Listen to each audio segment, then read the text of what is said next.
నమస్తే, welcome to reflection news. నేను శర్మ. చెయ్యి గుర్తు వాళ్లకు అధికారంలో ఉంటేనేమో పార్లమెంట్లో ఆమోదం పొందిన దాన్ని చట్టంగా చేస్తారు. చట్టం ఎవరికి చుట్టం కాదు అంటారు, వాళ్ళకి మాత్రమే చుట్టం. కానీ మిగతా పార్టీలు ఏ చట్టం చేసినా వాళ్ళకి నచ్చదు. వాళ్ళ సొంత చట్టాలు ఉంటాయి వాళ్ళకు. ఇప్పుడు పార్లమెంటులో వందే మాతరం గీతాన్ని ప్రవేశపెట్టి ఉభయ సభలలో కూడా ఆమోదింపజేసి రాష్ట్రపతి సంతకం ముద్రగొట్టి సంతకం పెట్టింది. అది చట్టం. ఎవరైనా సరే చట్టానికి లొంగి ఉండాల్సిందే, అనుగుణంగా పరిపాలన చేయాలి, మాట్లాడాలి. వందే మాతరం గీతం అట ఎవరు అంతకుముందు 1937లో తమ పార్టీ తీర్మానాన్ని కట్టుబడి వందే మాతరం గేయం తొలి 2 చరణాలను మాత్రమే పాడతామని స్పష్టం చేసింది. ఏం పుట్టింది మీకు? మీ నోటికి ఏమైంది? మిగతా చరణాలు పాడడానికి నాలుక సహకరించడం లేదా? మీకు నాలుక మొద్దు వారిపోయిందా? ఎందుకు మిగతాది ఎందుకు ఆలపించరు? అది చట్టం చేసిండ్రు. మీ సోనియా గాంధీ గారి అత్త తండ్రి జవహర్లాల్ నెహ్రూ సెన్సార్ చేసి ముక్కలు చేసి డబ్బాలో పెడితే తీసి ఫుల్ ఫ్లెడ్జ్లో వందే మాతరాన్ని ఏర్పాటు చేసినప్పుడు అది పాడడానికి మీకు ఏమి ఇబ్బంది కలుగుతున్నది? బాడీ షేక్ అయిపోతున్నదా? చచ్చుకుంటూ పాడాల్సిందే, లేకుంటే చిప్పకూడా ఎవరైనా సరే. అయితే నూతన కేంద్ర ప్రభుత్వం జాతీయ విద్యా విధానంపై విమర్శలు సంధిస్తున్న హస్తం పార్టీ దీనికి ప్రత్యామ్నాయ ప్రణాళికను రూపొందించాలని తాను అధికారంలో ఉన్న తెలంగాణ, కేరళ, హిమాచల్ ప్రదేశ్, కర్ణాటక రాష్ట్రాల ముఖ్యమంత్రులను ఆదేశించింది. అంతే 4 రాష్ట్రాలు ఉన్నాయి. 4 రాష్ట్రాలలో వాళ్ళ ముఖ్యమంత్రులు చెప్పిందట, కేంద్ర ప్రభుత్వం అమలు చేసే విద్యా విధానాన్ని మీరు పట్టించుకోకుండా మీరే కొత్త చట్టం చేయండి, ప్రతి ఎగ్జామ్కు పేపర్ను లీక్ చేయండి, ఎవడు పైసలు ఎక్కువ ఇస్తే వాని పిల్లలే ర్యాంకులు సాధించినట్టు ఏమని ఆదేశించినట్టున్నది.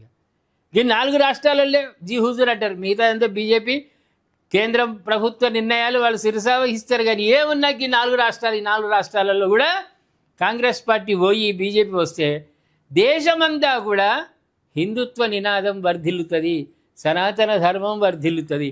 ధర్మం 2 పాదాలు కాదు, 3 పాదాలు 4 పాదాల మీదైనా నడుస్తుంది. అంతదాకా మాత్రం చెయ్యి హస్తం గుర్తు ఎందుకు ఉన్నదంటే చెయ్యి ఇచ్చేది అందుకే. వందే మాతరం గీతం వీళ్ళకి నచ్చదు, జాతీయ విద్యా విధానం వీళ్ళకి నచ్చదు.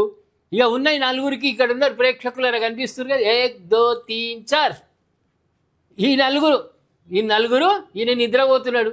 హిమాచల్ ప్రదేశ్ ముఖ్యమంత్రి నిద్రపోతున్నాడు. ఈయన బెత్తర చూపులు చూస్తున్నాడు.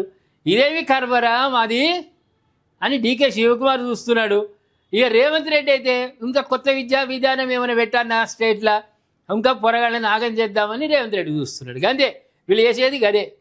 దేశంలో పరీక్షల నిర్వహణ, పేపర్ లీక్ల కారణంగా విద్యార్థులకు ఎదురవుతున్న ఇబ్బందులపై రాహుల్ గాంధీ ప్రారంభించిన ఛాత్రోంకి గూంజ్ ఉద్యమాన్ని దేశవ్యాప్తంగా 800 నగరాల్లో నిర్వహించాలని నిర్ణయం.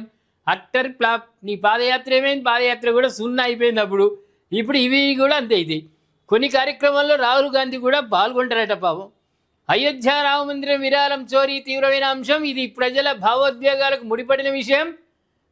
చట్టం చేసుకోకపోతే తన పని తాను చేస్తుంది. ఎవరు దొంగలైనా రాముల వారి దగ్గర ఎవరు ఆ విరాళాలు చోరీ చేసినా రాముడే దొరకబడతాడు, అక్కడ బీజేపీ ప్రభుత్వమే దొరకబడుతుంది. దాని గురించి ప్రజలు ఎన్నడో మర్చిపోయారు.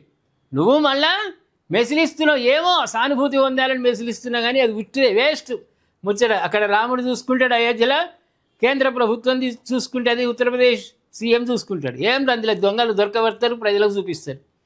లోక్సభ నియోజకవర్గాలను 25 ఏళ్ల పాటు ఇప్పుడున్న 543కే పరిమితం చేసి అందులోనే మహిళలకు 33% రిజర్వేషన్లు కల్పించాలి. ఉన్న దాంట్లో నుంచి మహిళలకు ఇస్తే న్యాయం జరుగుతుందా? సీట్లను పెంచి పునర్విభజన చేసినటువంటి మిగతా సీట్లలో మహిళలకు ఇవ్వాలని కేంద్ర ప్రభుత్వం అనుకుంటుంటే ఉన్న దాంట్లోనే చిన్నది ఒకటేనే. ప్రేక్షకులరా, కేసీఆర్ అల్లుడొస్తే ఏడవంటాడంటే డబుల్ బెడ్రూమ్లు ఇచ్చిండు. అవి ఎట్లున్నాయి? అగ్గిపెట్టెల్లాగున్నాయి. ఇప్పుడు ఈయన ఇందిరమ్మ ఇండ్లని ఇస్తున్నాడు. ఉన్న దాంట్లోనే 50 మంది ఉంటారా? ఉన్న ఆ కొంపల్నే 50 మంది వచ్చి ఉండగలుగుతారా? ఉండలేరు కదా. మరి అటువంటప్పుడు 543 సీట్లలో వాళ్ళ దాంట్లోనే మహిళలకు కేటాయించాలంటే నీ హస్తం పార్టీ ఏమిస్తుంది? ఎంతమంది మహిళలకు ఇస్తుంది? ఉట్టి మాటలు, పనికిరాని మాటలు. ఉత్తరాఖండ్లో హల్లా ఏసీ అధ్యక్షుడు మల్లికార్జున ఖార్గే పాల్గొన్న సమావేశ వేదికను భాజపా నాయకులు శుద్ధి చేయడాన్ని సిడబ్ల్యూసి తీవ్రంగా ఖండించింది. వందే మాత్రం అంటేనే నచ్చని వాళ్లకు స్టేజ్ని కడిగితే తప్పే ఉన్నది. వందే మాత్రం అనే దాన్ని పూర్తిగా మీరు చదవనటువంటి వాళ్ళు 15 ఆగస్టు నాడు బంద్ చేయి అని నువ్వు కరిగే చేసిన సైరలు ప్రపంచం అంతా చూసిరు. ఇంకా కడుగుడు కాదు, ఆ స్టేజ్ను కూలగొట్టేయాలి, కొత్త స్టేజ్ కట్టాలి. కరిగే నిలబడ్డ స్టేజ్ అవసరమే లేదు. మీకు జాతీయ గీతం అంటే ఇష్టం ఉండదు, హిందూ దేవతలు అంటే నచ్చరు, హిందుత్వం అంటే నచ్చదు. పాకిస్తాన్ వానికి యుద్ధంలో పాకిస్తాన్ వానికి సపోర్ట్ ఇచ్చేటోళ్ళు మీరు ఏ స్టేజీలో పాల్గొన్నా అదంతా శుద్ధి చేయాల్సిందే. అంతే. ఏమంటారు ప్రేక్షకులారా? వందే మాత్రం గీతమే నచ్చని వాళ్ళకు రేపు భవిష్యత్తులో వీళ్లకు అధికారం అప్పచెపుదామా వద్దా? దయచేసి కామెంట్ రూపంలో తెలియజేయండి. సబ్స్క్రైబ్ చేసుకోండి, షేర్ చేయండి.